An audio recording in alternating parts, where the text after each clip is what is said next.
Welcome to the Retiring Real Estate Investor Podcast, where we will discuss how to defer taxes on the sale of your property, earning passive real estate income, and everything you need to know to go from active investor to passive investor.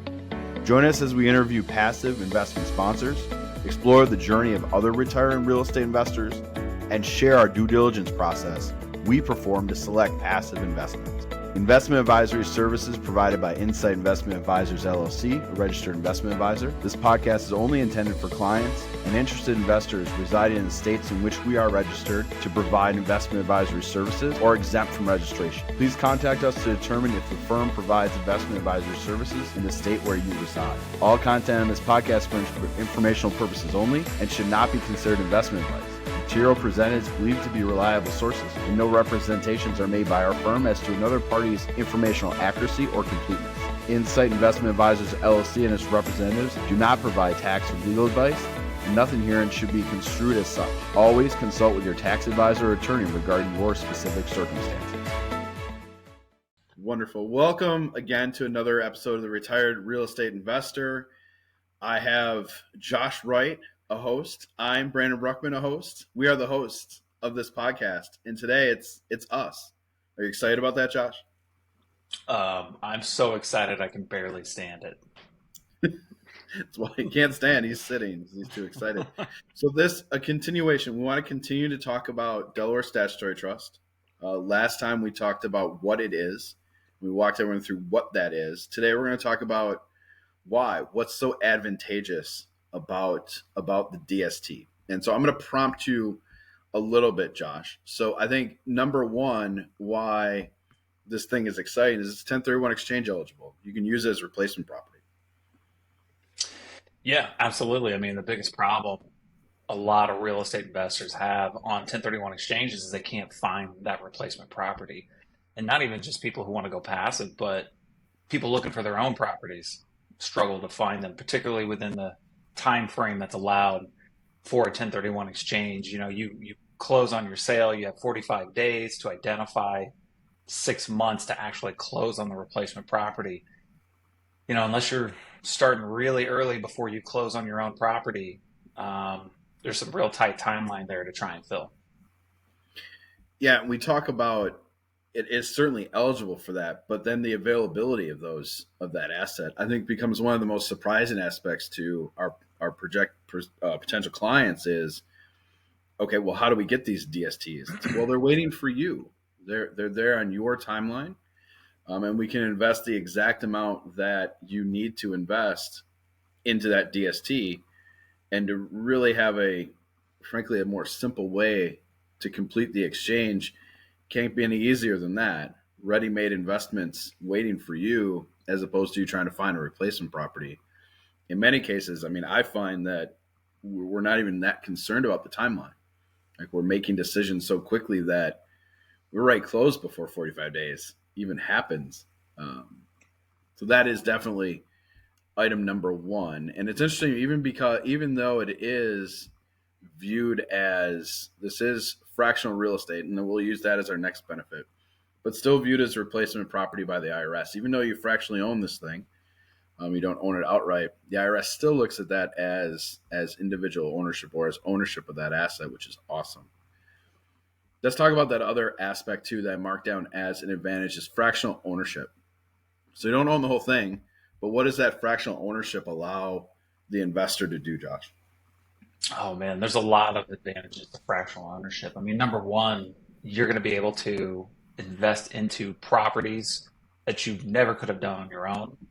You're able to invest into property types that you might not have been able to get on your own.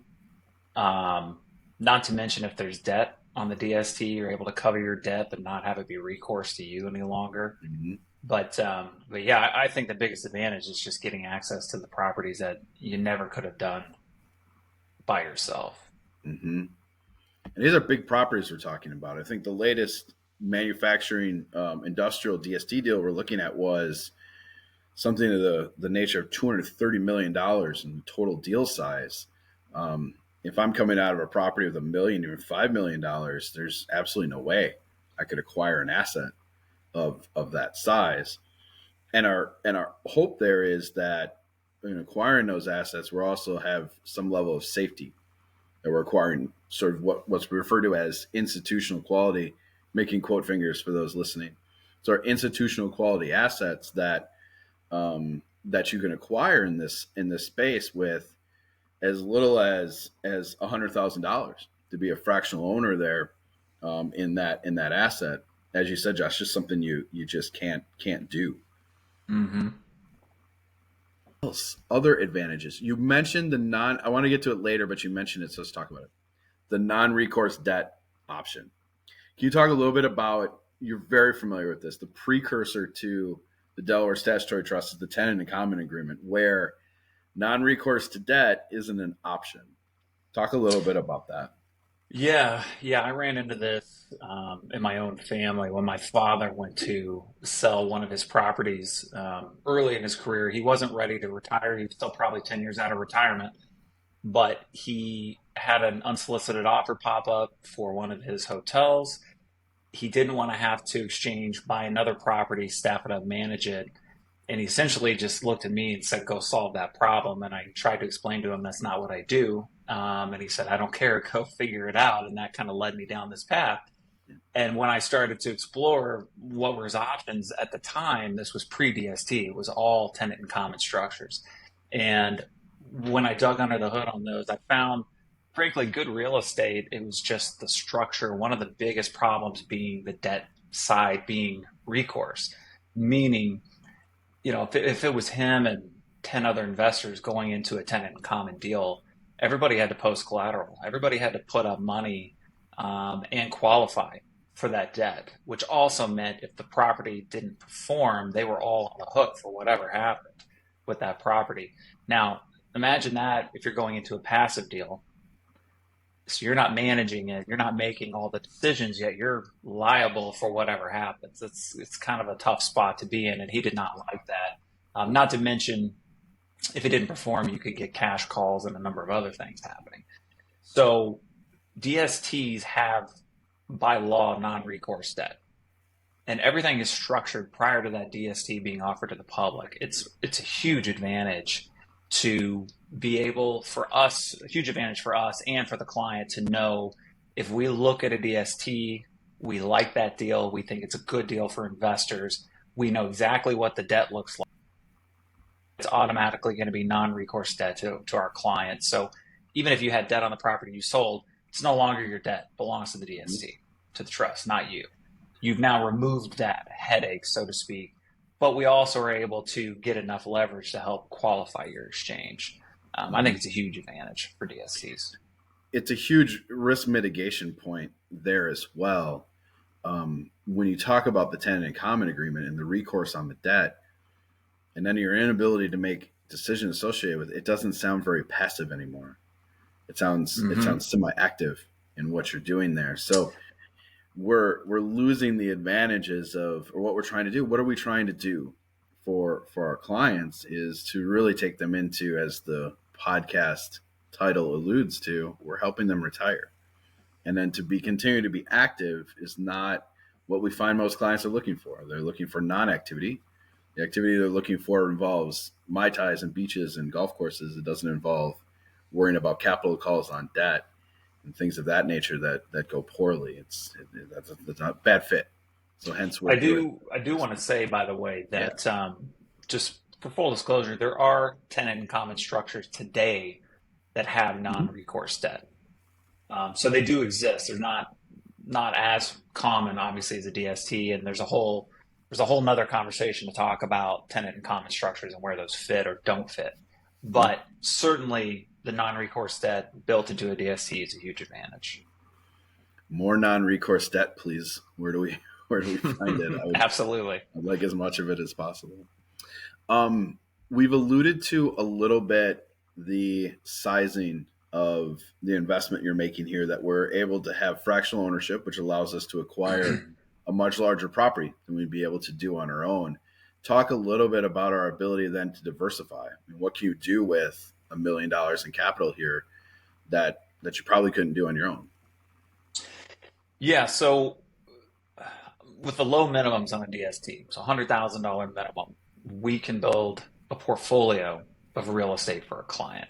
And again, I'll use my father as the great example here. He owned, was in the hotel business. He owned what I would call roadside motels throughout the state of Kansas, 2-lane highway motels, loaded up in one property type, all very economic cycle resistant.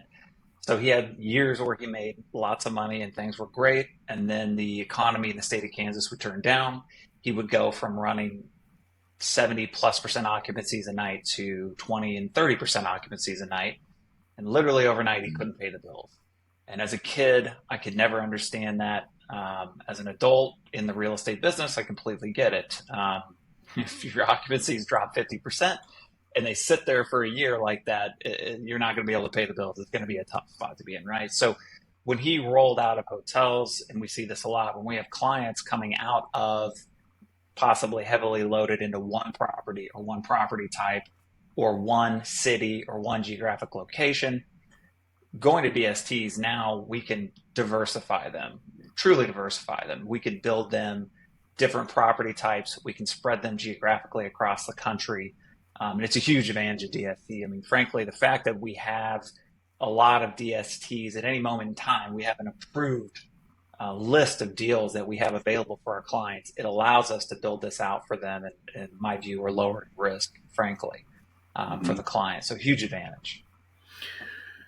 We sort of talked about it last episode, but obviously this isn't a REIT that we're talking about, but you can kind of play this game where you can build your own REIT.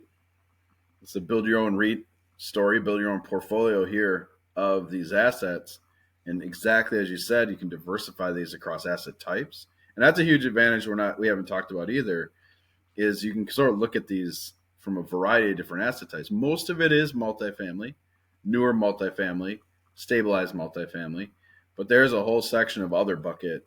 It's got storage in it, industrial in it, office, retail, sort of any flavor of real estate that you want is available to investors here. Yeah, there's a huge advantage to that.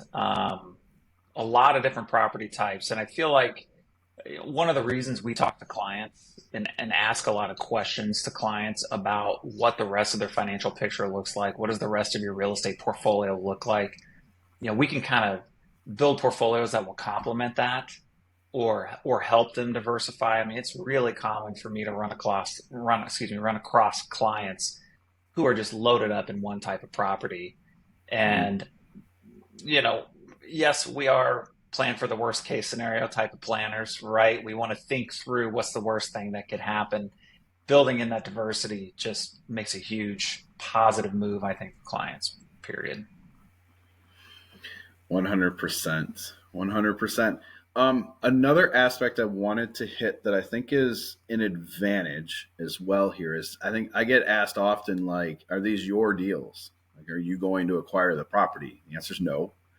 I'm not going to do that. Instead, there's a network of what we refer to as sponsors, the companies that are organizing and prepackaging these deals for investment.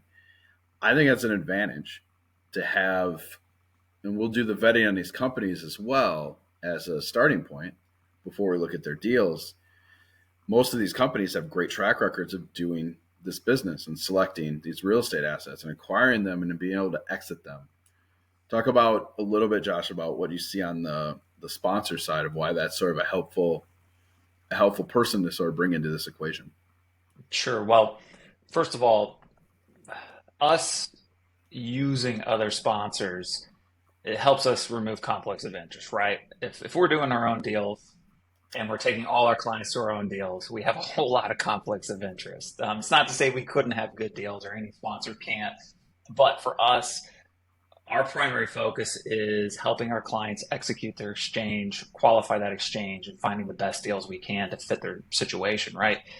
So, having these number of sponsors for us, expanding the breadth of sponsors we can access, the property types, the deals, essentially, it's a huge advantage to clients.